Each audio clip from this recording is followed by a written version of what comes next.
आम लेखचित्र द्वारा सह समीकरण समाधान पढ़ा। अच्छा पिला माने या पूर्व तुम जो सह समीकरण समाधान तीनोटी पद्धति पढ़ी सारच, प्रतिकल्पन, अपसारण आ वज्रगण। आउ गोटे रही लेखचित्र द्वारा सह समीकरण समाधान। देख आम गोटे उदाहरण नहीं देखा। अच्छा निम्न दुईटी सह समीकरण उल्लेख कर तुम यहाँ देख से दुईटी समीकरण कौन है? गोटे है 2x minus Y is equal to -1 आउ गोटे है 3x plus 2y is equal to 9। तापर देख ये जो दुईटी समीकरण जो अच्छी ताकू आम लेखचित्र बा ग्राफ माध्यम समाधान करमी करवा। देख बर्तमान देख प्रथम समीकरण रु कौन पाइली? प्रथम समीकरण रु मु लिखी 2x minus Y is equal to -1 या परे 2x प्लस 1 ये जो -1 टा अच्छी मुझे -1 टा को नहीं आसबि। -1 टा नहीं आसिकी मु कौन करी 1 करदेवी। देखिपार -1 टा नहीं आसिक 1 करदेवी। एपट को आसीगला 2x plus 1 equal to y तापर आसला y equal to 2x plus 1 ये बुलेदेली y equal to 2x plus 1 यहाँ हूँ आमर ये y मान आम नहीं आम देख y जो पाईगली 2x प्लस 1 तापर आम देखा तार समीकरणटा को देखा। अच्छा पे मैंने ये समीकरणटा केमती है तार मान गुड़ा केमती पाइबा से गुड़ाक आम देखा जे केमती पाइबा मान गुड़ाक। देख ये y equal to 2x plus 1 ये मुझे x मान 1 रखी। सपोज जदि मुझे लिखी जदि x इजिकल टू 0 हुए ये मुझे 0 पकई। देख 0 हुए तेज y केते हम? तेज y इजिकल टू केते हम? y इजिकल टू 2 गुणन 0 प्लस 1 दैट इजिकल टू 2 0 गुणन 0 प्लस 1 दैट इजिकल टू 1 एकटा पाइगली। पुणी जदि x इजिकल टू 2 हुए देख x इजिकल टू 2 हुए तेबे y इजिकल टू केते हम? y equal to 2 into 2 plus 1 केते हला ना 4 प्लस 1 इजिकल टू 5। ये देख 2 पकईले यहाँ 5 हो तेणु आगे यहाँ शिखा। तापर नेक्स्ट देख द्वितीय समीकरण। नेक्स्ट आम द्वितीय समीकरण देखा। द्वितीय समीकरणटा हूँ कौन है 3x plus 2y is equal to 9। तब 2y इजिकल टू कौन हम? 9 माइनस 3x 9 माइनस 3x तो y के हम y equal to 9 minus 3x by 2। तापर मुझे यार कौन करी टेबुल बाहर करी। टेबुल देख यहाँ केमती है मुझे तुमको देखा चाहिए जे ये टेबुलटा केमती है ये y मान केमती बाहर। देख मुझे देखा तुम y मान मुझे 0 पक ना x मान पकईले y मान बाहर।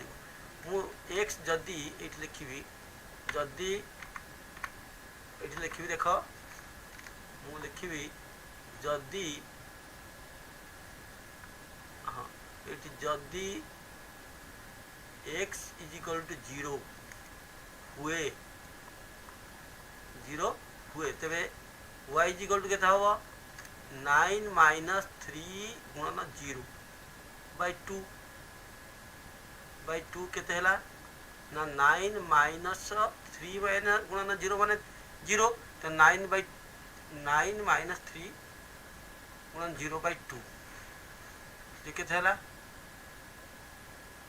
एक्स जदि मु भूल कर देख एक्स जगह 3 पकेबी 0 ना मुझे 3 पकेबी 3 पकेले ये 3 तेणु के 9 minus 9 by 2 equal to 0 by 2 समान 0। 3 पकेले के 0 आ ठीक सेमती मु एक्स जगह के पकेबी -1 पकेबी -1 पकेले के हम y equal to 9 minus 3 into -1